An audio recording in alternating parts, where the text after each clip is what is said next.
పిల్లలు ఈ రోజుల పరిస్థితుల ప్రకారం ఏంటంటే చెడు వ్యసనాలకి, చెడు అలవాట్లకి బానిసైతూ ఉన్నారు. చెడు సావాసాలకు కూడా బానిసైతూ ఉన్నారు. పెద్దల మాట వినకుండా అలానే కాలేజీకో, స్కూల్‌కో వెళ్తే ఈ రోజు ఉన్నటువంటి పరిస్థితి ప్రకారంగా లవ్ ఈరోజు పెద్దవాళ్ళ మాటలు వినకటం ఒకటే కాదు, లవ్ అఫైర్స్ కూడా చాలా పెరిగిపోతూ ఉన్నాయి. నాగరికత అనేది ఎటువైపు వెళ్తుందో కూడా అర్థం కావట్లేదు. మరొకటి ఏంటంటే పెద్దల వద్ద నుంచి పిల్లలు దూరం ఉండేటువంటి వ్యవస్థ పరిస్థితి ఏర్పడుతూ ఉంది. ఈ సందర్భంగా ఏంటంటే పిల్లలు దూరంగా ఉండడం వల్ల రేపటి రోజున మనకి కూడా చూసుకోలేనటువంటి పరిస్థితి ఏర్పడుతూ ఉంది. ఇవన్నీ కూడా పిల్లలకి చెప్పలేనటువంటి నాగరికత.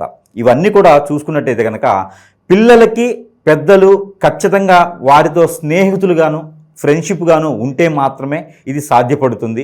లేదు అంటే కనుక వ్యసనాలకి బానిసైపోయేసి రేపటి రోజున ఎంతో దానికి దారి తీసేలాగా ఉంటుంది. పేరెంట్స్ బాధపడేలా ఉంటుంది. దానికి తగ్గట్టుగా పెద్దలు పిల్లలకి కూడా పాఠాలతో పాటుగా నాగరికతను కూడా నేర్పించేటువంటి పద్ధతి రావాలి.